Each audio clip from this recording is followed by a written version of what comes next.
buenos días a todos. Bienvenidos a la mesa número 13 del Congreso de AMPAC 2020. Hoy tengo el gusto y el honor de presentar un libro que a mi gusto resume toda una vida profesional y también humana, y todas las enseñanzas que alguien que viene de AMPAC y que se formó y que sigue dando AMPAC quiere dejarnos a todos. El libro se llama Desastres, Voluntades Anticipadas y Bioética, Acciones, Reacciones e Intervención Psicológica. Voy a presentarles a la mesa que nos compone. Para empezar, el doctor Octavio Márquez, autor del libro. Él es médico cirujano por la UNAM, hizo psiquiatría en el Hospital Central Militar, es especialista en psicoterapia analítica de grupo por AMPAC, es de la cuarta generación, es doctor en humanidades por la Universidad Autónoma del Estado de México, hizo maestría en instituciones de salud, en la Universidad La Salle, es doctor en ciencias bioética por la misma Universidad Autónoma de México, hizo estancias postdoctorales en Madrid, también en Argentina, forma parte del programa de Flogarty Flaxo Argentina y es investigador del Sistema Nacional Nivel 1. Actualmente tiene 2 proyectos, yo estoy segura que más, pero estos 2 fundamentales. Es director del Centro Colaborativo Flaxo Fogarty en Argentina. Tiene 25 artículos publicados, 25 capítulos del libro y 10 libros. Muchas gracias, doctor. Bienvenido. Muchas gracias por la presentación. Para mí es conmovedor estar este día hoy en este Congreso de AMPAC. Es el origen de mi formación, es el agradecimiento profundo, permanente, de haberme formado en esta asociación que me ha enriquecido y ha formado mi vida académica, profesional y humana. Gracias. Gracias, doctor. Les presento a los demás invitados de la mesa. Pedro Camacho es psiquiatra, es médico por la UNAM, se formó en psiquiatría en el Instituto Nacional de Psiquiatría, hizo maestría en ciencias médicas con especialidad en adicciones, es psicoanalista grupal también por AMPAC. Rodrigo Márquez hizo psicología clínica en la Universidad de Anáhuac, diplomado en psicoanálisis en la UIC, está en formación en la Asociación Mexicana de Psicoterapia Analítica de Grupo y ha hecho diplomados en bioética, está actualmente por acabar una maestría en administración de instituciones de salud y de adicciones también. Felipe Ocampo, también egresado de psicología, él hizo su licenciatura en la Universidad del Valle de México, es psicoanalista grupal también por AMPAC y ha estado constantemente en diferentes proyectos de desarrollo y trabajo social comunitario, mucho en el Estado de México, y participa en muchas brigadas de crisis sociales. Bienvenidos a todos, muchas gracias por estar aquí.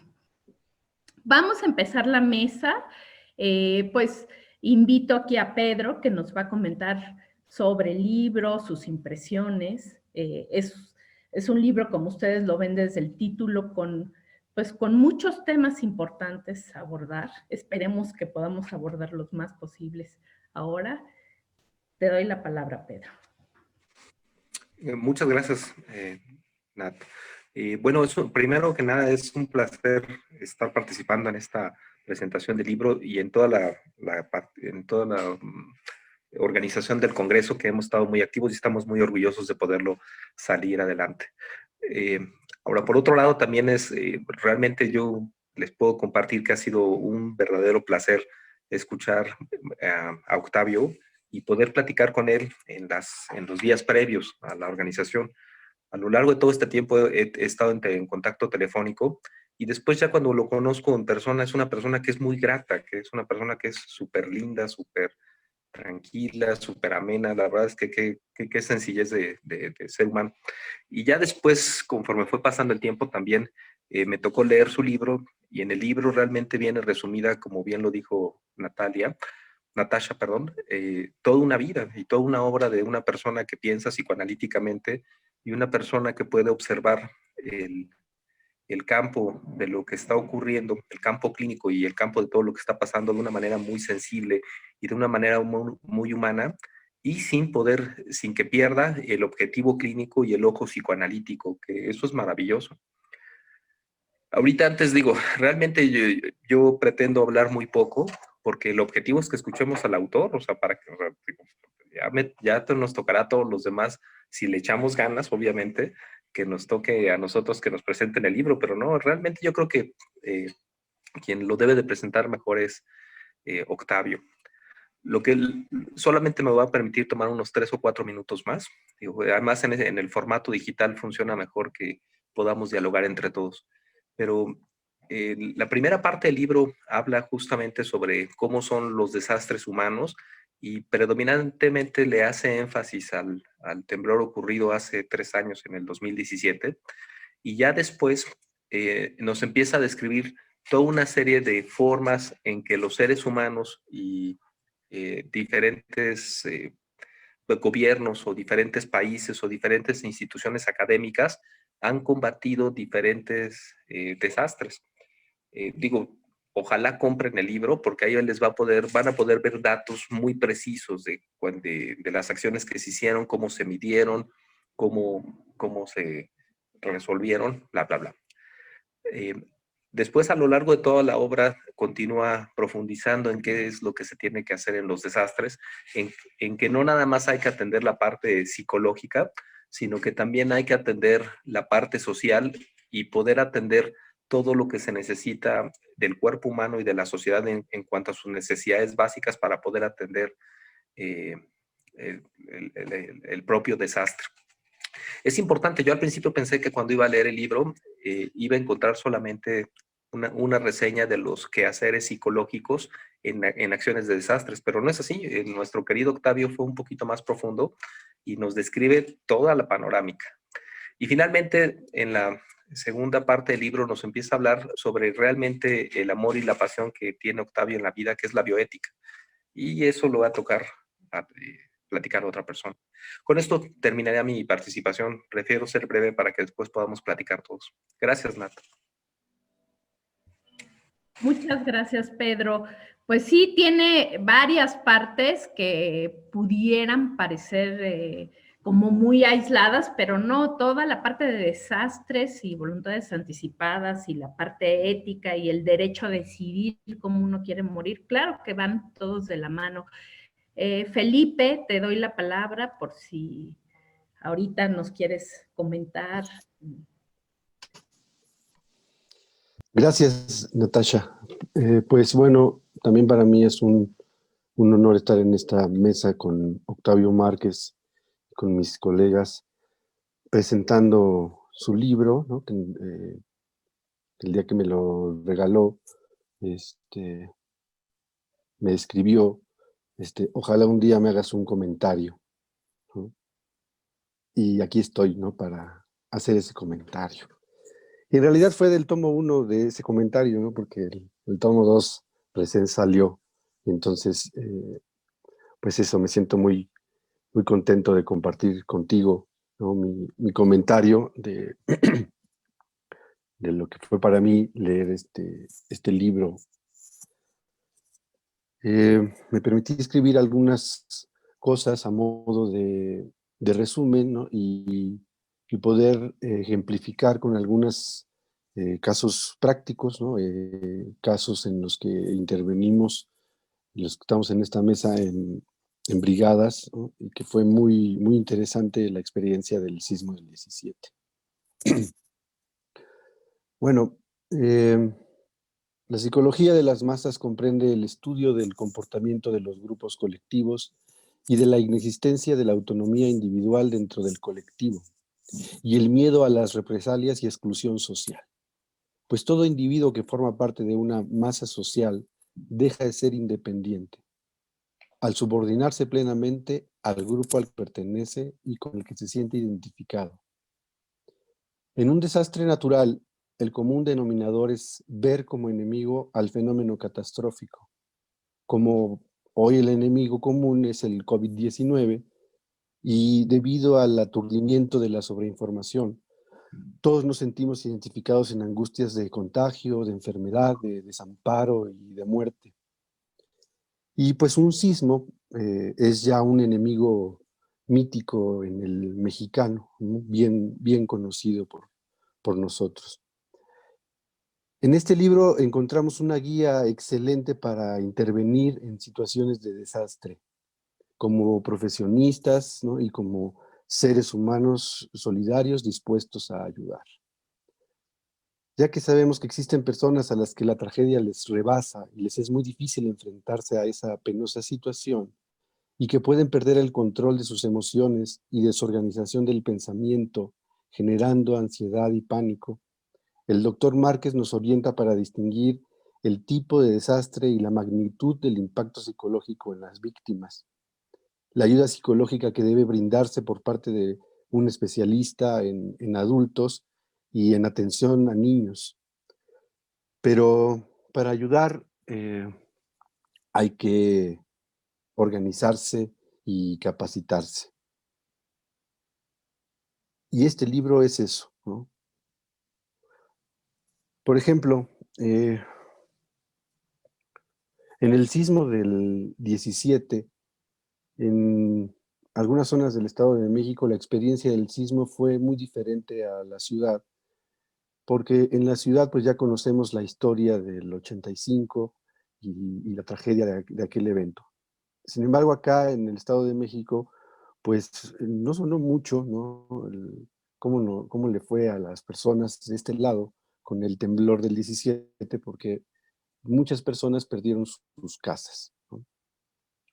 Eh, Se quedaron sin casa, muchas familias, no hubo decesos, pero sí perdieron su casa. Y eso generó una gran angustia en estas poblaciones que de por sí, ¿no? Son poblaciones de escasos recursos, ¿no? Y pues con esta situación encima, pues todavía más. No sé si recuerdas, Octavio, que capacitamos a más de 80 psicólogos en el centro médico de Toluca, ¿no? Que eran, bueno, estudiantes y profesionistas, que provenían de lo privado, de organizaciones civiles, de redes universitarias, y venían todos como voluntarios para intervenir en las poblaciones afectadas. Y esta capacitación la hicimos basándonos, ¿no? En tu modelo de intervención. Yo me acuerdo cuando fuimos a estos lugares, donde las personas perdieron sus casas, pues sí era impactante las imágenes con las que nos encontrábamos, ¿no? Porque el derrumbe era evidente, ¿no? Y, por ejemplo, su iglesias que son del siglo XVII, ¿no? Partidas por la mitad, ¿no? Por el sismo, ¿no? Los santitos también se les cayeron y se destruyeron. Entonces, todo eso tiene implicaciones colectivas importantes, ¿no? Pues para elaborar esta situación, ¿no? Implementamos técnicas grupales psicodramáticas que ayudaron a reducir los niveles de ansiedad y generar un mayor acercamiento entre los miembros de la comunidad. Se trabajaron sueños grupales y cómo estos pueden estar asociados al evento catastrófico. Obvio, los sueños estaban cargados de contenidos de muerte, ¿no? De asfixia, de atrapamiento, ¿no? De todo lo que genera un sismo. Y las fantasías previantes por la destrucción de sus casas y su iglesia en la comunidad de Joquicingo, en el Estado de México, estaban relacionadas a que el sismo era un castigo de Dios por no ser buenos entre ellos y llevarse mal entre las familias de la comunidad. En los dibujos de los niños, que es que el material gráfico más importante de acceso al inconsciente plástico de un niño, y todos que sabemos la sensibilidad de un dibujo, en los dibujos pudieron expresar su experiencia del sismo y representaron el desgajamiento del cerro, ¿no? Porque cuando tembló el cerro se hizo una zanja enorme, ¿no? y esa imagen del cerro a los niños les impactó, entonces hicieron dibujos de esa grieta y cómo de la grieta salía el diablo, ¿no? ¿No? Y esa es la combinación entre el castigo de Dios y el diablo, ¿no? Entonces estaban rodeados por seres sobrenaturales, ¿no? Entonces, ahí estaba el miedo de estas personas, ¿no? Octavio nos comparte también cómo fue la experiencia de Ampaj en parte de experiencia del sismo del 85. Y alguna vez platiqué con él y con la doctora Magda Juárez, que ambos eran los coordinadores de la clínica en ese entonces, y me contaban cómo habían intervenido, ¿no? Lo que habían hecho, cómo iban de aquí para allá organizando a Ampaj y a todos los voluntarios, a mucha gente. Y pues bueno, mi actitud con ellos era como la de un niño, ¿no? que vea a los héroes ahí, ¿no? Platicar, ¿no? De estas cosas, ¿no? Y eso me inspiró aún más, ¿no? En el deseo de intervenir como ampajiano en el desastre del 17. Y esta experiencia no solo es un testimonio personal del doctor Márquez, sino resulta ser todo un manual, todo un programa de ayuda psicológica en condiciones de desastre. En el libro también encontrarán el informe completo de aquella intervención que hizo Ampaj en el 85, ¿no? Y al final de este primer capítulo, Octavio nos lleva a comprender cómo las condiciones resultantes de los desastres provocan en la mayoría de la población un trauma cuyas manifestaciones más comunes aparecen consecutivamente al choque emocional, ligado a haberse sentido amenazado con perder la vida o su patrimonio. El sujeto en estas condiciones presenta un temor permanente de que ocurra nuevamente lo ya vivido. Fuimos a las comunidades afectadas al siguiente día del sismo y nos encontramos que la población se notaba evidentemente cansada y casi todos con los ojos cristalinos, ¿no? Claro, ¿dónde iban a dormir esa noche, no? Porque aunque tenían un albergue, ¿quién puede dormir después de perder así su patrimonio? Pues el pueblo de Joquicingo se encontraba en vela. Se corría el rumor de una réplica. Decían que volvería a temblar 12 horas después, como ocurrió en el terremoto del 85. Niños, adolescentes, adultos y ancianos estaban en vela. El doctor Márquez nos habla del factor negativo del rumor y cómo los rumores son similares a las leyendas, pero mientras que la leyenda reproduce un sentido de pertenencia grupal, ¿no? Con significados y ciertos sentidos, ¿no? El rumor tiene como objetivo desinformar y desorganizar. Nos habla de cómo se desarrolla el rumor junto con las catástrofes y que son un obstaculizador altamente contagioso en los grupos, por lo que se tiene que remover ofreciendo clarificación y juicio de realidad. Por ello es importante planeaciones de talleres informativos, porque de lo contrario provoca una sugestión colectiva y un pánico y se repite así el trauma. Un desastre, al irrumpir con violencia en la tranquilidad emocional y en el estado de ánimo de los seres humanos, desorganiza tanto individual como colectivamente, afecta la capacidad de razonamiento, rompe con el ritmo de la vida, inmoviliza, nos resquebraja. Por ello es importante que profesionistas e instituciones de la salud mental conozcan y realicen acciones de previsión y de preparación para responder ágilmente ante lo inesperado de los desastres. Esto es lo que nos comenta el doctor Octavio. Y pues quiero decirte, Octavio, que este libro me deja motivado para continuar en mi trabajo comunitario, ¿no? En las cosas que se presenten en las comunidades, no solamente en las desgracias, sino en el trabajo que realizo constantemente. Eh, y creo que este libro es una herramienta segura para cualquier profesionista de la salud que tenga auténticos deseos de ayudar a los demás, ¿no? En cualquiera de las situaciones. Y es un faro que nos dice la ruta para no perdernos en el furor curandis, ¿no?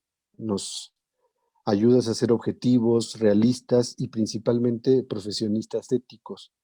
Y nos das claridad de cómo abordar a las personas en situaciones críticas. Y de verdad, Octavio, muchas gracias por tu generosidad, ¿no? Y muchas felicidades por este libro, ¿no? Y bueno, hasta aquí mi presentación. Gracias. Muchas gracias, Felipe. Pues sí, efectivamente, el libro toca muchos puntos que uno quisiera leer y seguir profundizando. Por ejemplo, aspectos de los voluntarios y los rescatistas, que es muy importante tener un abordaje específico para cuidarlos a ellos, para capacitarlos, como se pone en el libro. También hay un capítulo que es Juventud ante los desastres, que yo ahorita creo que tenemos muchísimas preguntas para ti, Octavio, pero es un punto muy importante que después te pediría que nos platiques un poco de eso. Y una parte interesante y que va siendo como la unión de todos los temas del libro es esta de bioética aplicada a un desastre, que también por ahí te lo voy a recordar para que nos puedas después comentar un poquito. Y hablando de bioética, pues quisiera darle la palabra a Rodrigo, que nos va a comentar un poco de esta parte, que sé que también ha sido pasión de tu vida, Octavio, estar en la bioética y tu formación en la parte bioética. Entonces, adelante, por favor, Rodrigo, y ahorita regresamos con los demás. Gracias, Natasha. Bueno, pues otra vez buenos días a todos y pues para mí, pues realmente es un momento de mucha emotividad, poder compartir con mi papá un espacio científico que creo bueno, estoy seguro nunca lo habíamos tenido y creo que tanto para él como para mí, pues es un momento especial, sobre todo el hecho de poder compartir o de poder hablar, pues algunos aspectos de las obras completas, número 2. Y yo me enfoqué en la parte de bioética, y en poder, pues, platicar, hacer un breve resumen de lo que viene acá en el libro. Son tres artículos que tienen que ver con la eutanasia. Uno de ellos es las paradojas en la eutanasia y pues nos hace rápidamente un recordatorio histórico de los temas de la eutanasia, del pensamiento griego, de las dos propuestas en este pensamiento, donde uno va hacia el sentido de poder pensar sobre la dignidad humana y los derechos de poder decidir sobre la vida y la muerte como un derecho humano, y por otro lado, en el pensamiento hipocrático, ¿no? De darle la responsabilidad a los médicos de salvaguardar la vida hasta el último de los momentos, y entonces nos hace una especie de discusión en estos pensamientos y nos lleva a reflexionar en temas respecto de la eutanasia, y nos habla de lo que podría ser la eutanasia voluntaria o la eutanasia no voluntaria o la eutanasia involuntaria, y temas realmente muy interesantes. En realidad no quisiera como ser tan específico, porque creo que sería muy importante que de veras se leyera con calma todos estos temas que creo que son muy importantes para nosotros como trabajadores del área de la salud mental, poder revisarlos, poder estar enterado y poder tener mucho más conocimiento respecto de temas tan sensibles y fundamentales como son estos, que a final de cuentas son duros porque estamos hablando de la muerte, y entonces creo que desde ahí hay una situación que ya plantea cierto temor para poder hablar del tema. Entonces, creo que es importante. Y otro de los artículos que por ahí nos menciona, que es la eutanasia y el derecho a una muerte digna. Y bueno, pues seguimos un poco en el recorrido histórico y cómo se aplica hoy ahí la bioética, y entonces nos habla de otros autores que son como Benjamin Childress, y ya nos habla del principialismo y de la autonomía y de la maleficencia sobre la beneficencia sobre la maleficencia, y temas realmente bastante profundos. Y nos habla también en un último artículo respecto de la transdisciplinariedad, ¿no? Cómo pensar la eutanasia desde la transdisciplinariedad, y que creo que pues también es bastante importante poder abordar el tema, como lo dice ahí, desde la cultura y no solo desde la ciencia, ¿no? Sino poder abarcar como todos estos temas, o este tema tan sensible que sería la muerte. Y me quedé pensando un poco como en la experiencia o lo que platicaba hace un momento con Natasha respecto del libro, y poder compartir, o como decía Natasha, es que es un libro que tiene mucha historia detrás, que me tocó vivir muy de cerca con el autor. Y entonces, pues no quería dejar de compartir como algunos aspectos importantes, y entonces recuerdo el temblor del 85, como lo viví junto a él y las acciones que se hicieron. Y entonces me acuerdo ser un niño de 8 o 9 años de edad y haber vivido el temblor y no haber entendido la magnitud de la situación que estábamos viviendo en la ciudad, y cómo él lo reflexionaba y lo dice constantemente, que se tardaron en actuar, ¿no? Que se tardaron en actuar, que tuvieron un tiempo de quizás de poder metabolizar lo que estaba pasando para poder empezar a tomar acciones. Y creo que de ahí desprende el hecho de que pueda existir hoy un libro que pueda anticiparnos a poder tener un manual para poder reaccionar de manera más pronta, porque creo que ese es quizás como una de las mayores inconformidades que él pueda tener con el actuar en la emergencia. Y pues acordarme de cómo regresaba mi papá de estar en los albergues, que venía con su bata, y entonces yo lo veía pues como un héroe, ¿no? Porque iba a ayudar a todos los damnificados por el terremoto, y que venía de contar historias muy complicadas y de describir olores muy significativos y situaciones como bastante complejas. Entonces, pues sí, creo que la elaboración, por lo menos de esta parte de los desastres, describe o que pueda haber ayudado incluso a poder metabolizar toda esta vivencia, no solamente para él, sino para sus compañeros, que estuvieron trabajando en este tema, que me imagino que también deben haber pasado por una situación bastante complicada al verse en una situación así, ¿no? Y el libro también habla de las voluntades anticipadas, y como les decía, pues también habla de la eutanasia, y entonces creo que también hay otra parte pues de la vida que describe cómo pues mi papá se impactó por temas tan importantes, y que los refleja en el libro, que creo que tienen mucha más sensibilidad de lo que solamente podría representar el libro.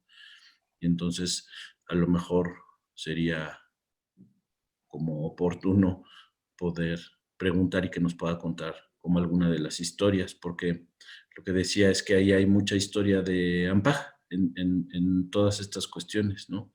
Y creo que sería como bastante importante o interesante que los jóvenes que estamos, bueno, no sé si tan jóvenes, pero los que estamos estudiando y que estamos formándonos, nos puedan dar partes de la historia que a veces desconocemos, el cómo han surgido todas estas historias, todos estos escritos científicos, y que pues que nos deja hoy en 2 libros ya, pero que viene un tercero que entiendo que es el Obras Completas 3, donde vienen algunas otras cosas, como para poderle decir que realmente pues te estamos escuchando tus vivencias, estamos escuchando tus aportaciones a la ciencia y a poder hacer intervenciones mucho más adecuadas. Entonces creo que sería como una oportunidad para poderte escuchar decir todas esas historias que hay ahí.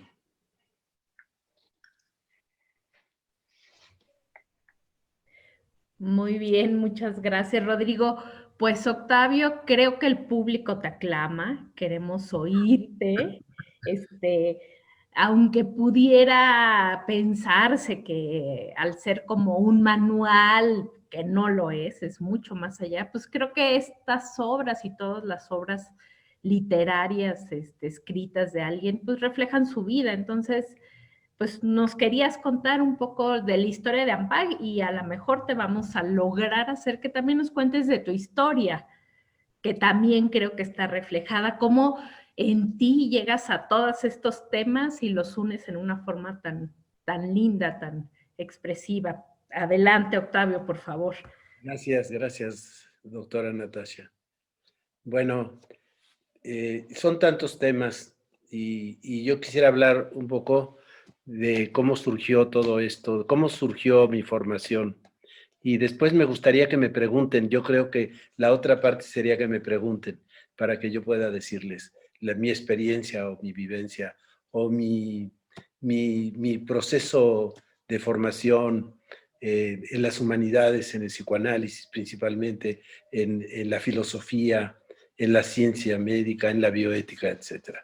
Bueno, pues yo estaba pensando que cuando yo entré a AMPAC en el año 73 a formarme con toda la pasión y toda la ilusión de formarme previo a muchos años de análisis con Frida Smoot, a la cual le tengo un profundo agradecimiento y cariño. Y a otros analistas como fueron José Antonio Carrillo, que precisamente en el libro de Desastres habla de los seminarios informativo-formativos, los seminarios de formación, y la emergencia. Y que es lo que hemos trabajado últimamente como un desastre sanitario ahora, pues poder dar elementos al personal de salud, todo el personal de salud, para que puedan estar informados y formados de alguna manera y que el resultado es terapéutico, que es educativo, que es cultural, que es político, que es económico y otros más. Entonces yo, retomando varias cosas de lo que han dicho, pues por ejemplo, voy a empezar por Rodrigo, que efectivamente cuando él tenía 8 años, vivíamos ahí en la colonia Florida, San Ángel, cuando vino el terremoto, en nuestra casa no pasó nada, pero salí a mi consultorio y ya empecé a oír y a ver, y realmente fue impactante tremendamente. Entonces, como dijo él, es cierto, yo era el coordinador general de la clínica de Ampaj, y Magdalena Juárez era la coordinadora técnica. Entonces reaccionamos como a los 2 días y iniciamos convocando a una asamblea general y de esa asamblea general empezaron a hacer los trabajos para enfrentar el desastre. Y todos los colegas participaron, los de aquel tiempo, pues sería muy difícil, tendría yo que leer y enumerar a todos, pero de los que estaban ahí, pues Carrillo, José Antonio, Irene Lenz, Magdalena Juárez, Maxine, pues todos los integrantes del AMPAJ en ese momento y los estudiantes, y cada uno trabajó la neurosis traumática, la depresión, el duelo, la atención para los niños, el manejo de niños y padres, los grupos Mamut, los grupos que trabajaba José Luis y Rosa y Jorge Margolis, salíamos a las comunidades, tuvimos relación con la Cruz Roja, hicimos una primera reunión el 5 de noviembre, donde convocamos a todas las instituciones, la UNAM, todas las universidades, las instituciones públicas que existían, y hicimos un recuento y estrategias para enfrentar y para poder mitigar el problema del desastre, que para mí fue una experiencia terrible. Salíamos a la calle, como decía Rodrigo, sí, efectivamente, el olor era a muerte, sí, el olor era terrible, era una cosa devastadora, devastado. ese fue un impacto que me llevó a poder elaborar toda la impresión a través de este libro, el libro de desastres del año del 85, que se publicó en el año 93. De las experiencias, pues, de la AMPAJ, cómo la AMPAJ se volcó a la comunidad y a trabajar a la comunidad, como lo ha hecho en otras ocasiones. Y que ahora la AMPAJ tiene una posición y se está celebrando este congreso en el año 2020, que realmente es conmovedor poder estar aquí con ustedes y además poder participar con cada uno de ustedes y bueno, pues con mi hijo también, como lo ha dicho, es el primer comunicado que tenemos en la primera intervención académica profesional. Yo creo que AMPAJ es una institución que trabaja con la comunidad y que de ahí surgió abrir una clínica a la comunidad y que continúa creciendo y fortaleciéndose con gente tan valiosa como ustedes.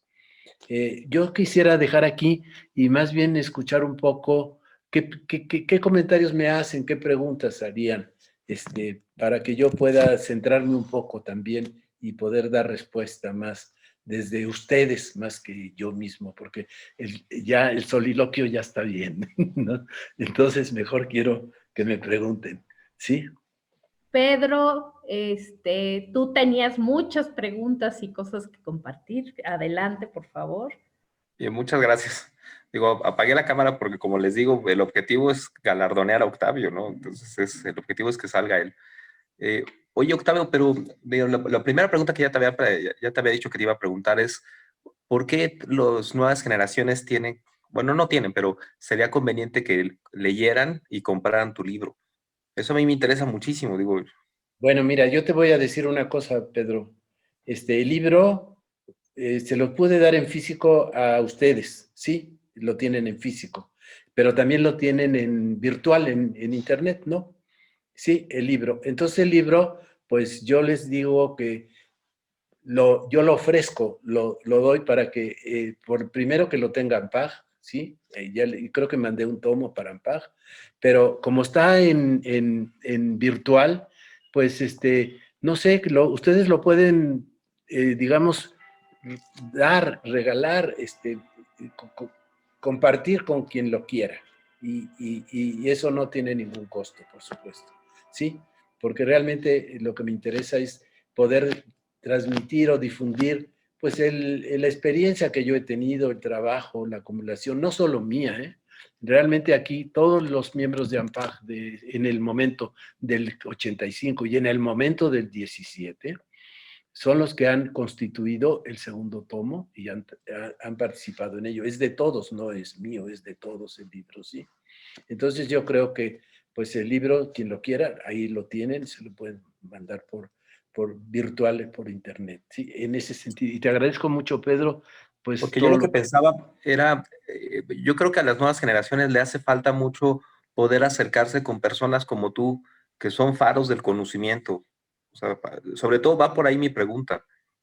O sea, porque creo que a las nuevas generaciones luego como que creen que, que solamente, digo, voy a hacer un chistecito, me gusta hacer reír a la gente, pero creo que pareciera como que solamente importa el reggaetón y ya nada más, pero yo creo que, por ejemplo, leerte a ti y poder ver la humanidad con la que expresas las cosas y la meticulosidad con lo que haces puede ser una fuente de inspiración. Sobre todo por ahí va mi pregunta, mi querido Octavio. Bueno, pues no me queda más que agradecerte tantos elogios, ¿eh?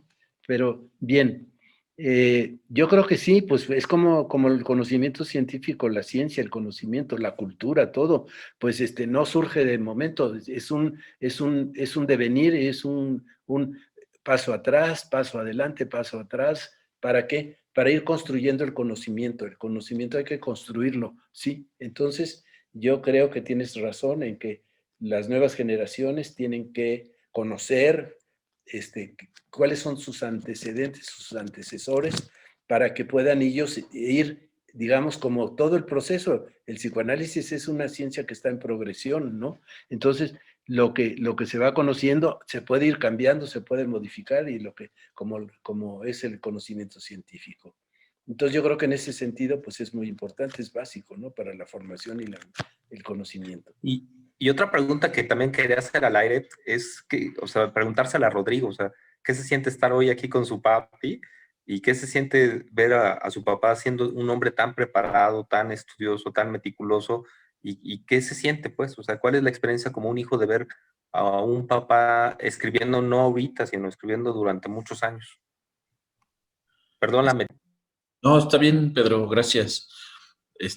Pues no me queda otra cosa más que decirte eso, pues que siento una gran admiración por mi papá, pero pues también una sensación de orgullo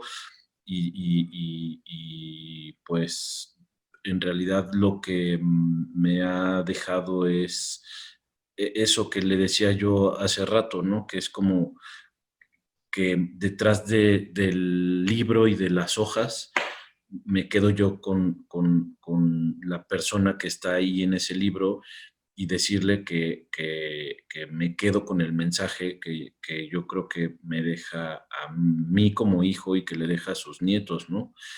El hecho de poder ser personas que se vayan, digamos, como por la línea del trabajo, de la honestidad, de toda esta parte de poder ser justos y de poder hacer como el quehacer de lo que cada quien le toque en la vida de una manera correcta. Que yo creo que eso es algo en lo que él siempre ha hecho mucho énfasis. Entonces, eso, decirle que el mensaje fue recibido, tanto por sus hijos como por sus nietos, que creo que es algo que él siempre tiene ahí muy, muy clavado. Bueno, voy a dar una frase de uno de los filósofos que he estudiado, que es Paul Ricoeur, que además tiene tratados como en relación al psicoanálisis, ¿sí? Y Paul Ricoeur dice que lo justo es, ¿por qué tienes que dar? Porque te ha sido dado. Entonces, todo lo que te ha sido dado, tienes que dar. Entonces, esa es una forma de justicia. Y bueno, pues agradecer mucho a Rodrigo y pues lo que él dice me llena de felicidad, de saber que el mensaje ha sido transmitido, de que hay que trabajar, hay que ser honesto, hay que luchar, hay que superarse y hay que ser flexible ante la adversidad y que la vida pues es un continuo resolución de resolver problemas, ¿sí? Y que hay que tener siempre la moral muy alta, es decir, la ética. Esa es una cuestión importante, que la ética de que conozcas la realidad y que siempre estés dispuesto a luchar y a resolver los problemas que la vida te presenta. ¿Sí? Bueno. ¿Me Felipe. permite hacer otra pregunta, Nat? Ok, adelante. Lo pido permiso, obviamente. Otra cosa que estaba pensando, que también estaba queriendo platicarlo aquí al aire, es que conforme iba leyendo tu libro, me da la impresión que el estar en contacto cercano y profundo con empatía en la desastre humana, me da la impresión, Octavio, que a ti ya te había, o sea, que eso te tocó el corazón, pero que ya tu corazón estaba previamente sensibilizado para poder tener un pensamiento bioético y un compromiso con la gente. Es decir, porque hay gente que está en contacto con los desastres y lo que dice es cómo me los voy a chingar, o sea, cómo me quedo con el dinero, cómo me clavo recursos, cómo lo obtengo. Pero a mí me da la sensación que tú ya tenías, digamos, como buena madera y ves el desastre, te sensibilizas y todavía ver en esa dificultad humana te permite promover tu empatía, identificarte en los zapatos de las otras personas y hacer un algo muy profundo para poder seguir colaborando con la humanidad. Y esto lo digo porque me da la sensación que justamente el poder trabajar en equipo y tener una identidad con pertenencia a la comunidad promueve la construcción de un super yo sano y con ello la sensibilización hacia la bioética. Por eso lo pregunto, ¿eh? O sea las Y te voy a relaciones... responder. Perdón, dale. Ya que me haces esta pregunta que te agradezco mucho, te voy a contar cuestiones, digamos, personales. Yo desde niño siempre tuve una visión clara de lo que es justo y no es justo. Todos los seres humanos tenemos esa capacidad de decir qué está bien y qué está mal. Entonces yo siempre me cuestioné eso desde niño y siempre estuve atento a eso y siempre reconocí la injusticia en alguna medida. Después tuve la fortuna de poder poner en contacto con el psicoanálisis. Y una vez que tuve contacto con el psicoanálisis y empecé a conocerme a mí mismo, y como dicen la frase griega de conócete a ti mismo, pues creo que esa es una gran riqueza enorme. Y entonces mi agradecimiento al acercarme al psicoanálisis y a los psicoanalistas con los cuales yo tuve mis análisis, pues es una experiencia de mi vida increíblemente poderosa, rica, y que después, conforme me fui formando en esto, pues no solamente me quedé en ese campo, por la cosa que tú dices, Pedro, sino también trabajé en la filosofía, trabajé en la medicina, trabajé en la administración, trabajé en muchas cosas, conocí la cultura, la literatura, la música, para poder enriquecerme. Pero como bien lo dices tú, mi visión psicoanalítica siempre está presente.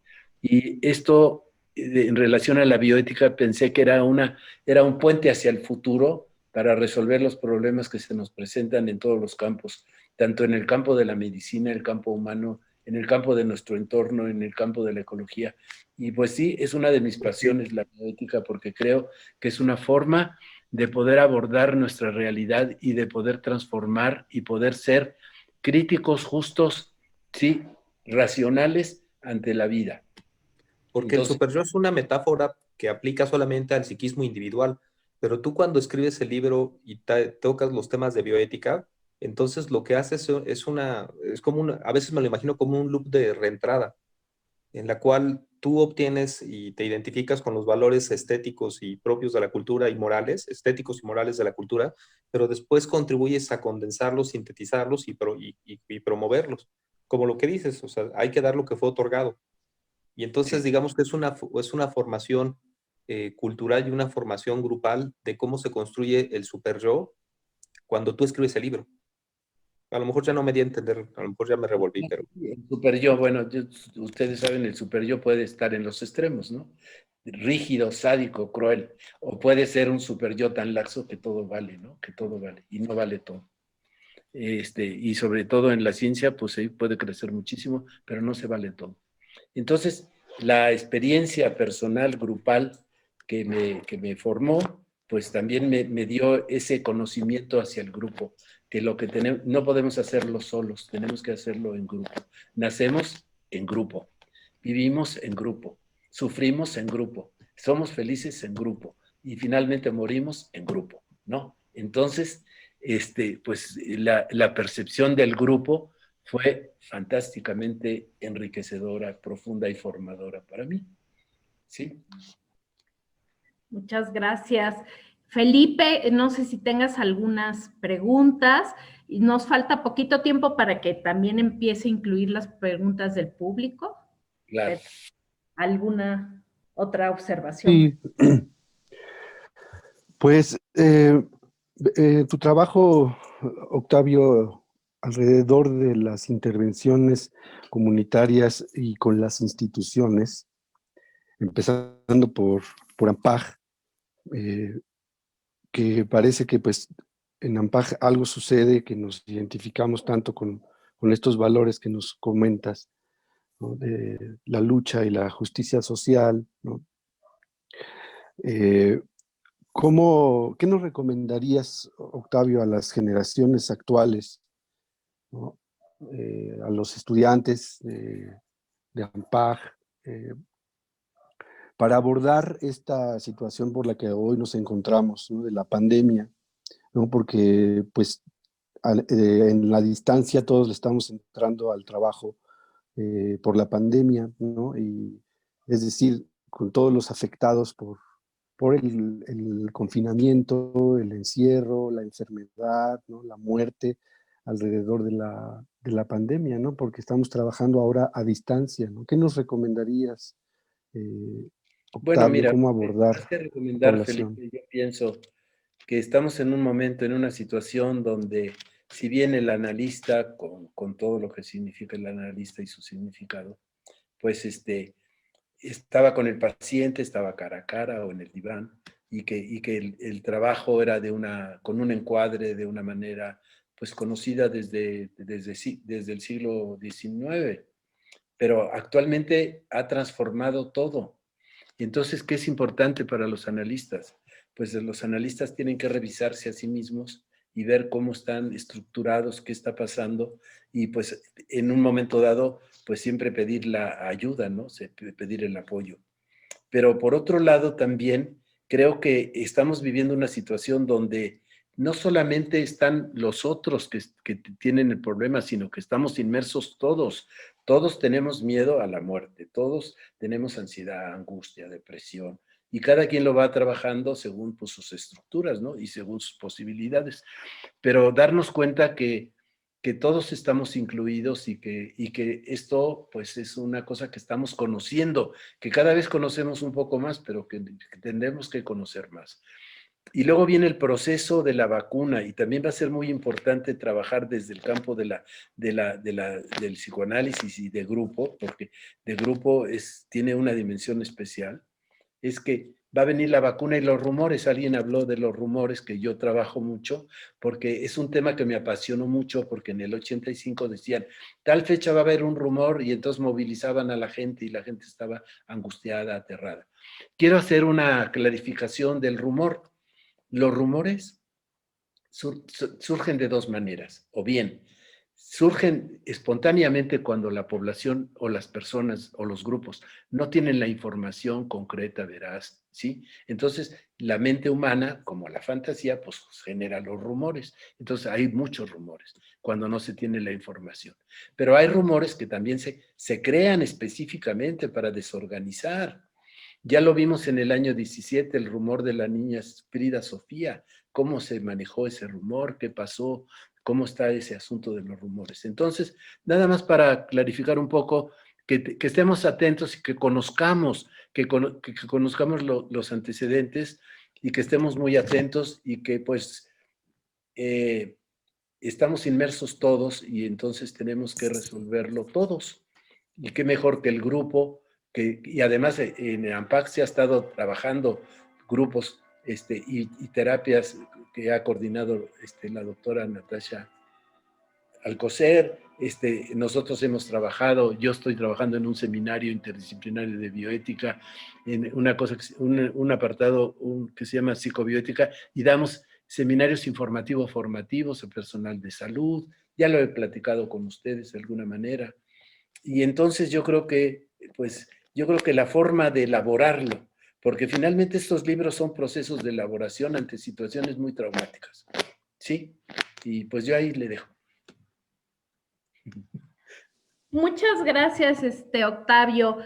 Para ya pronto incluir las preguntas del público, yo te quiero hacer alguna pregunta o pedirte que ahondes en un tema que creo que es fundamental, la juventud. Por ahí tienes una parte de tu libro que aborda los jóvenes ante los desastres. Y quisiera saber cómo tu opinión acerca del papel actual de los jóvenes, y a lo mejor no estos jóvenes que ya no somos tan jóvenes, sino los jóvenes adolescentes, ¿cómo los viviste en el 17, por ejemplo, y cómo están ahorita? Porque creo que ha sido un cambio, una diferencia abismal, el temblor del 17 y ahora la pandemia, todos recluidos, todos sin tocarnos, al revés de las imágenes que nos prestó Felipe, que era abracémonos, trabajemos en grupo, yo te doy consuelo, te toco el hombro, hacemos psicodrama. Lo primero que pasó en esta pandemia es que el psicodrama, ay Dios, ¿cómo se hace? No se puede trabajar en Zoom, o sí. Quisiera saber esto de los jóvenes, ¿cómo los ves tú a los jóvenes adolescentes? ¿Qué piensas? Los desastres. Bueno, mira, yo vi a los jóvenes en el 85 que se desbordaron para ayudar. La solidaridad, bueno, de todo el pueblo mexicano, pero la solidaridad de los jóvenes es muy fuerte. Los jóvenes tienen la vitalidad, la fortaleza y tienen una inclinación natural a ayudar, ¿sí? En el mejor de los casos. Actualmente, como bien lo dices, estamos en una situación donde somos peligrosos unos para otros. Imagínate qué característica paranoide de que pues el otro me puede contagiar. Aléjate, aléjate, no te me acerques. Entonces, ¿qué nos está produciendo? Pues una falta muy grande, porque los seres humanos somos de comunicación, de contacto, de mirada, de voz, como parte esencial de nuestra estructura psicológica. Y entonces, bueno, podemos vernos, pero con una barrera, ¿no? Con un muro, que pero bueno, pero podemos. De alguna manera tenemos que proyectarnos hacia más allá de lo que vemos para podernos comunicar con esa capacidad que tenemos los seres humanos, porque los seres humanos somos de comunicación, de lenguaje, es la forma como nos comunicamos. Claro, hay otras comunicaciones preverbales, somáticas, etcétera, pero principalmente es la manera como nos relacionamos. Y los seres humanos necesitan vivir y convivir con los demás, los cercanos y los lejanos. Más importante los cercanos, por supuesto. Los lejanos pues son menos, ¿no?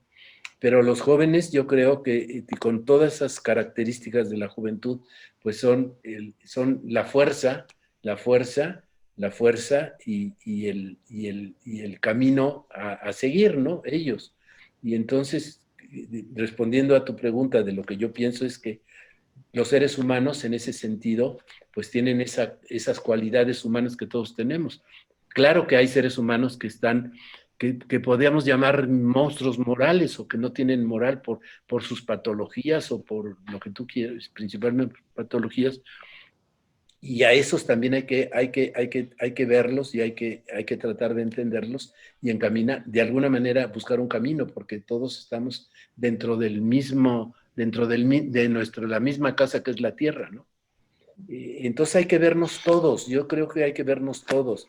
Aquí hay que luchar mucho contra esas pequeñas diferencias narcisistas que menciona Freud, en relación al narcisismo, donde el otro, como no es como yo, entonces lo ataco, ¿no? Esas pequeñas diferencias narcisistas que producen esa violencia, ¿no?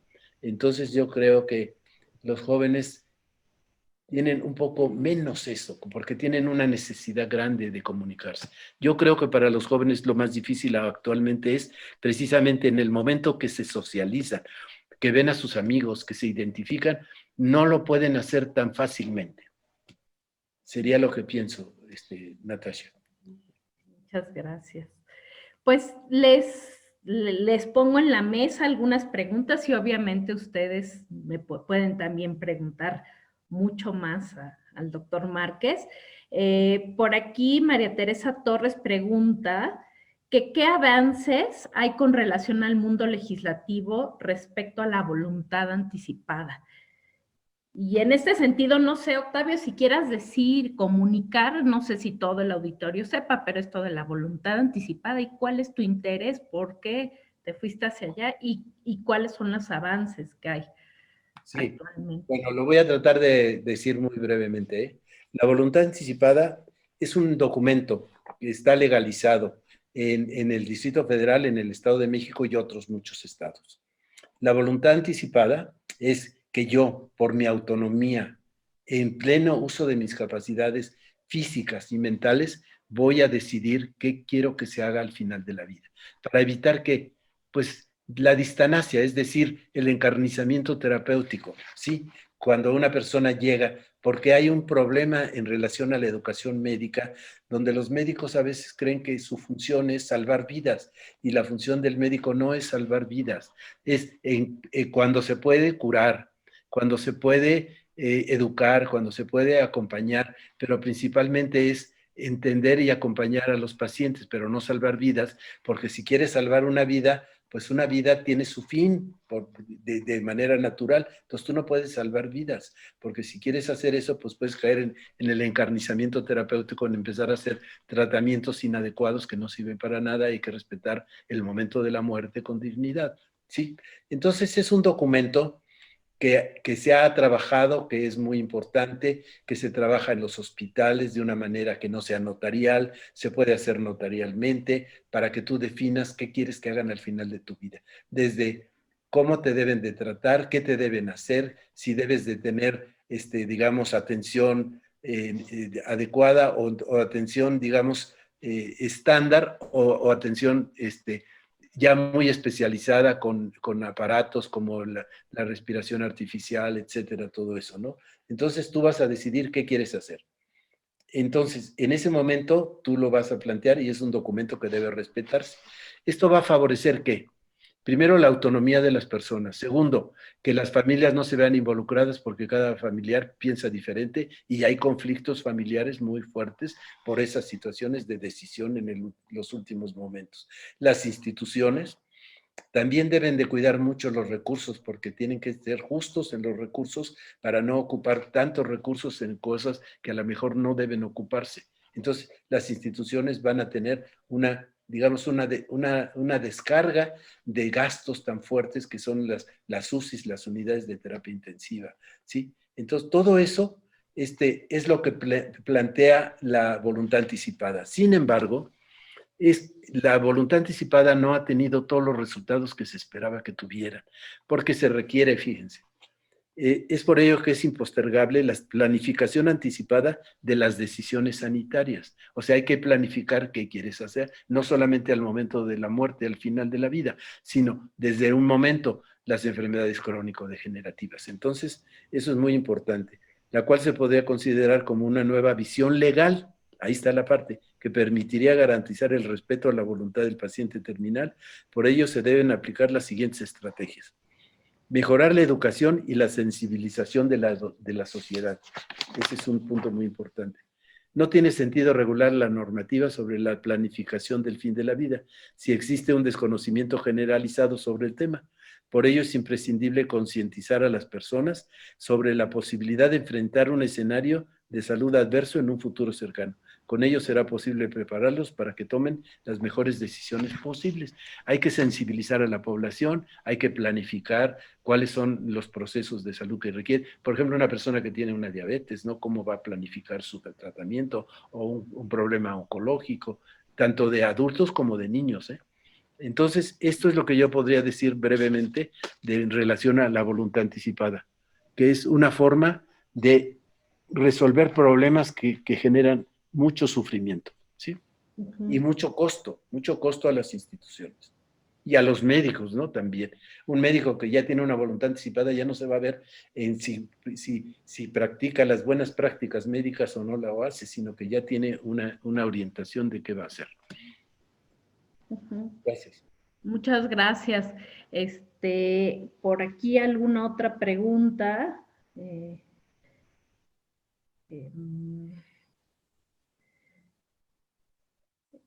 Muy interesante la parte, esta es Mercedes Chávez, muy interesante la parte de prevención ante las pérdidas y desastres.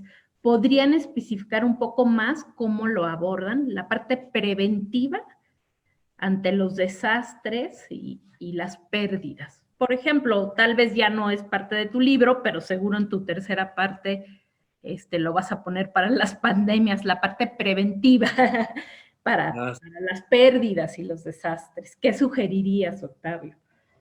Bueno, pérdidas, pues tenemos todo el tiempo los seres humanos perdemos, desde que perdemos el vientre materno, el pecho, la infancia, la adolescencia, la edad adulta, hasta llegar a la muerte. Ya, la última pérdida. El acto más importante, el último acto más importante de tu vida es la muerte. ¿Sí? Bueno, entonces, ¿qué? Bueno, pues cuidar tu salud mental, estar atento a tu salud mental, no descuidarla, no abandonarla. ¿Cómo es? Y además llevando una vida ética, como dice Paul Ricoeur también, una vida que valga la pena vivir, una vida que valga la pena vivir. O sea, es decir, cuidar todos los actos de tu vida para que tu vida sea ética y tú estés en todos los aspectos biológicos, psicológicos, emocionales, culturales, sociales, en tus relaciones interpersonales, pues cuidarla. O sea, la ética es para construirte, para hacer de ti la mejor obra posible de cada uno de nosotros, ¿sí? Que sería vivir bien para morir bien. Exactamente. A eso, y Vives que bien, sería vas a eso morir lo bien. mejor para prevenir. Eso. Perfecto. Excelente, Sí. excelente. Oigan, estaba yo haciendo una reflexión que no sé qué opinen. Es decir, sí, creo que en los momentos quizás en los que la asociación ha tenido más presencia, más crecimiento, más desarrollo, más apertura, es a raíz de la intervención en los desastres. Y me pensaba yo un poco en este asunto de la prevención y por lo que se ha comentado es que pues de pronto estas situaciones al ser tan impredecibles pues de pronto toman a la asociación un poco como en pausa, ¿no? Y que se tarda un poco en reaccionar. Y se me ocurría pensar si no sería como parte importante, no sé si solamente de la formación o si sería algo extra, que dentro de la asociación se pudiera hacer talleres, cursos o capacitaciones para las intervenciones en los desastres y ya tener establecidas brigadas de atención que puedan arrancar de manera más inmediata. No sé si eso sería posible pensarlo. Sí, un comentario. AMPAG era una asociación, una institución muy endogámica.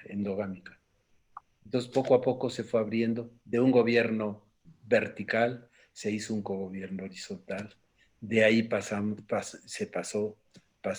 a tener mayor apertura. Tuvimos mucha apertura en el año 73, cuando los argentinos estaban con grandes problemas con la dictadura, y muchos argentinos llegaron a la asociación AMPAG y encontraron un refugio en la AMPAG. Llegaban a AMPAG. Llegó Mimi Langer, llegaron La Troya de Ignacio Maldonado, Ciniegos, que por ahí lo vi en los ponentes. Muchos llegaron y fueron recibidos. Y el punto de referencia era José Luis González, porque yo no sé si ustedes saben que José Luis se formó en Argentina y de ahí vino a México y después de ahí se formó la APM, la Psicoanalítica Mexicana, él con otros, con los doctores Remos, no me recuerdo otros. Frida Smoot llegó también de Argentina, ella era de origen argentino, y entonces formó la AMPAC, que era la asociación de grupo, porque los de la APM solo era individual, ahora ya se han abierto a grupo. Entonces, es la historia del psicoanálisis en México y la historia un poco de la APM y de la AMPAC sobre todo. Y entonces después Carrillo surge la idea, tiene la idea de abrir una clínica a la comunidad, como ustedes la conocen ahora, y entonces se hizo la primera clínica a la comunidad que estaba en Gobernador Rebollar. Entonces ahí es como AMPAC ha ido abriendo. Cuando llega el terremoto hay que abrirse, que sí tuvimos 2 días de parálisis, pero no solamente nosotros, el mismo gobierno tuvo el parálisis. Todo estaba paralizado. Fue tan fuerte el impacto que produjo parálisis. Ya saben que uno o reacciona con parálisis o reacciona con fuga, ¿no? Entonces se reaccionó con parálisis y después ya de ahí surgió todos los trabajos que la asociación hizo y ya pudo actuar y volcarse y dar una gran atención psicológica en ese desastre del 85, agrupando a todas las instituciones, incluida la UNAM, ¿sí? Entonces, es lo que le respondería a Rodrigo, que sí, que la asociación está abierta, creo que ya hay ahora, pues no sé en qué proceso vayan, si o por lo menos hubo 2 clínicas, y vamos a ver cómo va evolucionando todo, ¿no? Para ver cómo se va adaptando a esta nueva forma de vida, porque es una nueva forma de vida, es un cambio cultural, es un cambio de forma de vida que veremos qué irá pasando. Yo creo que los jóvenes de ahora tendrán que trabajar sobre estos cambios de vida, sobre estos cambios culturales de vida. Eso yo pensaría. Ahí lo dejo. Okay. Por aquí otra pregunta. Bueno, Fernando Valadez, muchas felicidades, fuimos compañeros de generación. Mi estimación desde entonces se ha mantenido y pregunta, ¿qué tiene que decir la bioética en esta pandemia? Pues mira, a Fernando le mando un gran saludo. Somos amigos, colegas, convivimos pues desde que iniciamos la formación. Un abrazo para Fernando. La bioética, como dice, es la bios y etos. Bios es a todos los seres vivos, en cuanto que están vivos, y la conducta de los seres humanos hacia los seres vivos. Entonces, la bioética, ¿qué va a decir? ¿Cuál es la conducta de los seres humanos? ¿En qué campo? En el cambio científico, en el cambio tecnológico, en el cambio humano, en el cambio preventivo, en el cambio de la medicina, en el cambio de la investigación, en todos los campos. La bioética se ocupa de todos los campos. Entonces, ahí tiene que ver cuál es la conducta ética de los seres humanos ante estas situaciones. Y entonces tenemos que trabajar para ver qué hacemos ahora, cómo funcionan todas las áreas, cómo funciona el gobierno, cómo funciona la medicina, pues que es parte de la Secretaría de Salud, cómo funcionan las instituciones privadas, cómo funcionan la educación, cómo funciona el cuidado personal, el cuidado de la vida, cómo somos responsables con nosotros mismos y con los demás. O sea, la bioética es la que te marca cuál es la conducta de los seres humanos en relación a los seres vivos. ¿Sí? Yo espero haberle respondido a Fernando esto. ¿Y cómo se activó todo esto de la bioética actualmente en la pandemia, por ejemplo, con las voluntades anticipadas que tendrían que, pues a lo mejor muchas gentes haber hablado del tema antes, Sí. de cómo quieren morir, quieren intubarse, no quieren intubarse, y creo que es algo que está en fuego ahorita, y bueno, también con esta parte que les toca, que a los médicos le llaman trauma moral, que es tener que decidir a quién intuban y a quién no intuban porque no hay tantos recursos. Entonces, creo que, bueno, hay todas esas partes que tocas tú de la bioética. Claro. De la pandemia. Fíjate, el manejo del triage, que finalmente es seleccionar, ¿no? Es como seleccionar quién, qué, ¿no? Entonces el manejo del triage. Y entonces, pues éticamente, ¿qué te dice? ¿Qué debes hacer? Si tienes un paciente que tiene posibilidades de rescatar su vida o uno que ya no la tiene, ¿a quién se lo vas a aplicar? Pues ahí tiene que haber un criterio ético para tomar una decisión, como un ejemplo, ¿no? Sí, Pero y la parte que tú tocas de los rescatistas y en este caso de los médicos sería para la pandemia, qué importante es que tengan capacitación y qué importante es que tengan un grupo de ayuda para reflexionar de esto que están viviendo a una velocidad tan enorme. Claro, que a veces no hay ni tiempo, pero los grupos de liberación de ansiedad que trabajamos acá en los terremotos, donde se reunían los que participaban en diferentes áreas del desastre, y tenían que liberar sus ansiedades para poder seguir trabajando, porque para poder ayudar tienes que estar bien, si no, no puedes. No puedes dar lo que no tienes, ¿no? Sí, eso es el punto.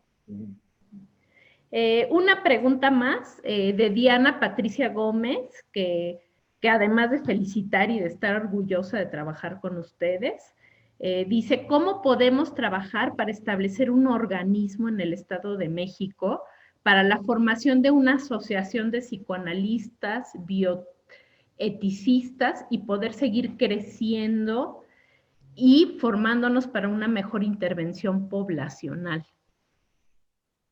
Claro, es una muy buena pregunta.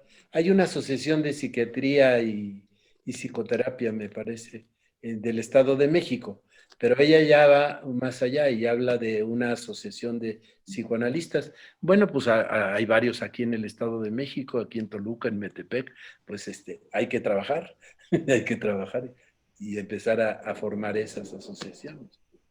Y pues yo creo que sería eso, ¿no?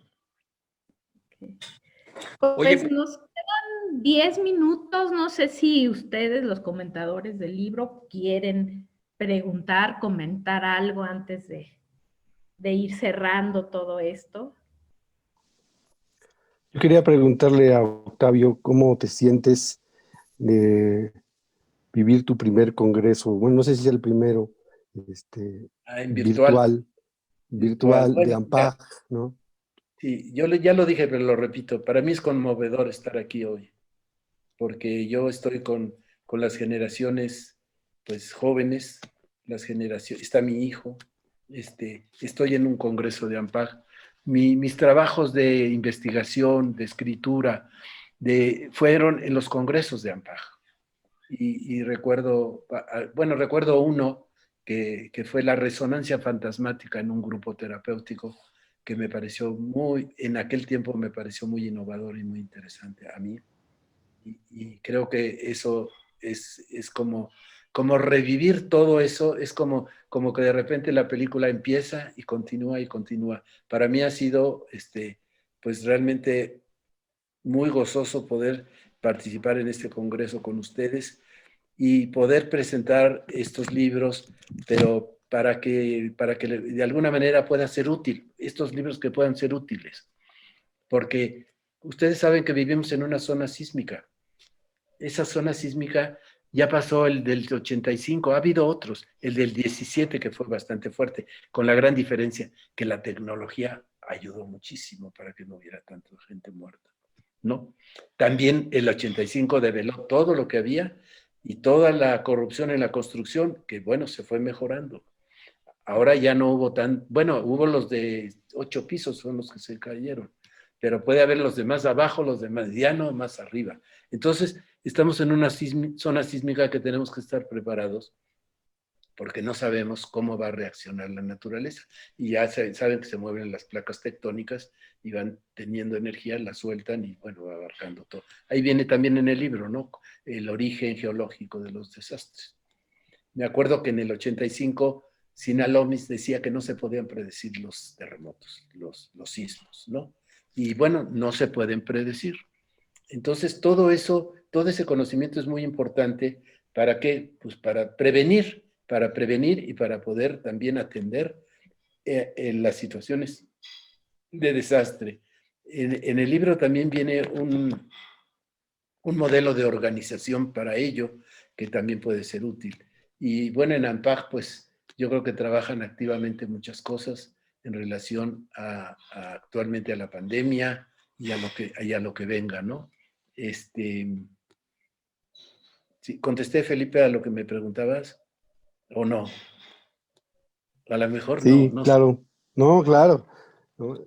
Y también yo creo que para nosotros resulta conmovedor escucharte aquí, ¿no? Y entrarle a la tecnología con los jóvenes, ¿no? Nosotros tampoco somos muy buenos, por eso tenemos un soporte ahí detrás de nosotros, muy bueno. Yo también lo necesito.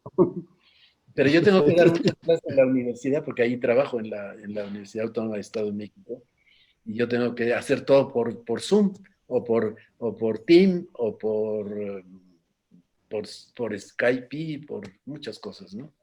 Entonces es una nueva forma de vivir que te produce un cierto vacío, ¿eh? Hay muchos de Ujú. ustedes que están trabajando el vacío. Creo que ayer vi una ponencia muy interesante. Y sí te produce, sí, pero la convivencia, el congreso en vivo, hablar con la gente, desayunar, ir, es otra cosa, ¿no? Pero bueno, es lo que hay.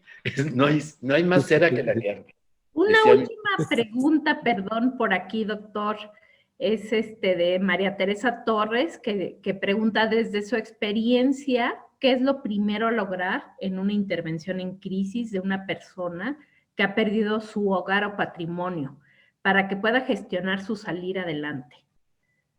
Bueno, mira, yo creo que primero hay que asegurarla, porque debe estar en una situación desestructurada y debe de sentirse completamente rota, digamos. Hay que ayudarla a estructurarse, hay que ayudarla a que vea la realidad, sí, pero con un futuro. O sea, no solamente la desolación y la desesperación, sino poder ayudarla en esa crisis para que se estructure, para que se contenga y poder visualizar qué cosas podrá realizar. Porque la plantea que perdió casa, perdió todo, pues está completamente en situación de desastre, de pérdida total casi, ¿no? Y además perder su equilibrio, su emoción. Entonces hay que ayudarla a contenerla, la contención. Sí. Jorge Margolis comenta, la bioética es un elemento de nuestra sociedad que tiene que ver con los garantes sociales enflaquecidos. Una ética en crisis. ¿Cómo puede desarrollarse en medio de un mundo falto de ética? Bueno, la ética es privativo de los seres humanos. Los que tienen que ser éticos son los seres humanos. Entonces, la ética, la formación ética, la consideración ética de los seres humanos y de los grupos, pues yo creo que es lo que va a permitir poder fortalecer la ética. Los garantes que son muchos, pues también tienen que representar un garante ético, ¿no? Entonces, ¿cuáles son los garantes? Pues las figuras principales, los gobiernos, pues también los aspectos de la religión, porque pues hay personas que tienen una gran, digamos, vivencia espiritual con la religión, entonces los garantes religiosos, pues todos los que representan algo importante en los seres humanos que tiene que ver pues con sus gobiernos, con sus religiones, con su cultura, con el arte, con todos los aspectos, ¿no? Entonces tienen que transmitir un comportamiento ético. Por eso decía que la bioética se refiere a todos los seres vivos en todos sus campos, en todas sus disciplinas, pero que tienen que actuar de manera ética, ¿sí? O sea, el actuar de los seres humanos de qué es correcto y qué es incorrecto. Lo que es correcto es ético, lo que es incorrecto es no ético. Entonces yo creo que depende de cada individuo y de la totalidad, ¿no? Es una cosa que va de sí mismo al grupo. Muy bien. Piden el link para el libro. Creo que hay una sección, tú me puedes apoyar en eso, Pedro, pero hay una sección en la plataforma para acceder a los libros que se tienen acceso. Entonces me imagino que ahí va a estar el libro del doctor Márquez para que todo el mundo lo pueda consultar, presumir, difundir, como él nos dice. Difundir es como bien importante. De todas formas, ahorita podemos enviar el link para Muy bien. poder bajar el libro. Y bueno, les pediría aquí a los ponentes que cierren con alguna idea básica que se quedan al haber leído el libro. Pedro, Felipe, Rodrigo. Pues empiezo yo entonces. Bueno, primero, ojalá que haya muchas personas que quieran estudiar en AMPAC. Necesitamos más grupólogos. Para el Malet del mundo contemporáneo, como nos decía ayer el doctor René Caes, la mejor manera para poder resolver ese sufrimiento es el grupo. También el doctor Márquez nos lo está comentando, o sea, nacemos, vivimos en grupo, entonces también la terapia grupal funciona mejor, entonces a que haya más grupólogos es uno. Dos, compren el libro, encuéntrenlo, e insistan por ahí en redes sociales y si no, se los hacemos llegar, porque es un gran libro, no dejen de hacerlo. Tres, cuídense, o sea, la bioética, no sé si coincidas, Octavio, pero empieza por uno mismo. Es respetar tu propia biología, tus propios valores y estar cuidando a los tuyos y a la gente que te rodea y al mismo planeta. Y muchas gracias a los cinco. Pudimos compartir también una rica comida, ojalá que se vuelva a repetir. Y un abrazo para todos. Sigan AMPAC en redes sociales, que es muy importante. Chao. Pues yo quiero nuevamente agradecer tu generosidad, Octavio, ¿no? Y que ofrezcas esta experiencia, tus conocimientos, ¿no? Y que se nota en tu libro la sensibilidad, ¿no? Y el amor por tu país, el amor por tu población, ¿no? Por tu familia, ¿no? Y que deja una gran inspiración, ¿no? Pues a sistematizar las experiencias que se hacen en AMPAC, porque desde que yo entro a AMPAC, pues tenemos un defecto, ¿no? El que no escribimos y tú nos ayudas, nos motivas mucho, ¿no? A sistematizar todas estas experiencias que son muy ricas de todos los que hemos participado. Y sabemos que es muy rico porque cuando nos reunimos a compartirlas, ¿no? Sacamos una experiencia ahí impresionante entre todos, pero cuando está sistematizada la información, pues queda para la posteridad, ¿no? Y yo creo que eso es lo que has logrado con tus obras y también me conmueve, me llena de mucha admiración que estás haciendo el tomo 3, ¿no? Y que no paras en tu trabajo, ¿no? Y eso de verdad, ¿no? Alienta mucho a las nuevas generaciones a prepararse cada vez más objetivamente, ¿no? Con rigor científico, ¿no? Entonces, muchas gracias, Octavio. Es un placer estar aquí contigo, ¿no? Y ser, ¿no? Vecinos de nuestro pueblo, Metepec, ¿no? Rodrigo. Gracias, Natasha. Pues también agradecerte mucho siempre la transmisión de tus conocimientos, de tu sentir, de, de- de ser un guía para muchas cosas, y pues que todavía faltan muchas cosas por transmitir pues seguir trabajando juntos. Me siento muy complacido de compartir este espacio contigo y con Pedro, con Natasha, con Felipe, agradecerles el acompañamiento en este espacio y pues muchas gracias otra vez por tu sensibilidad para transmitir este conocimiento, estas vivencias tuyas. Gracias. Muy bien, pues estamos sobre tiempo. Agradezco mucho, Octavio, y pues dejas mucho por querer aprender. Esperemos que sigamos en este AMPAC muchos años más todos. Y pues muchos saludos y gracias, Octavio. Felicidades. Gracias.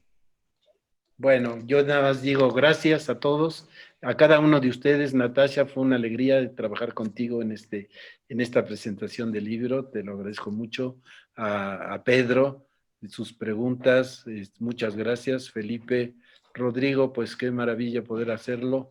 Y sobre todo decirles, pues gracias a todos, al público, a los compañeros, a los colegas, a todos. Y quiero hacer una mención nada más.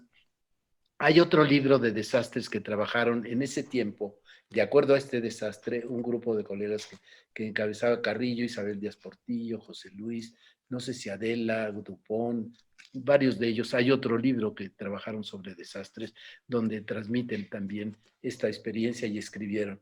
Y creo que lo que dice Felipe es muy importante. Pues sí, hay que escribir, porque si no se escribe no queda ningún registro. Y hay que avanzar en el conocimiento y solamente cabalgar con la experiencia, pero cabalgando con la escritura. ¿Sí? Bueno, gracias. Perfecto, hasta luego. Hasta luego. Qué gusto, ¿eh? Hasta luego. Hasta luego. Gracias. Chao.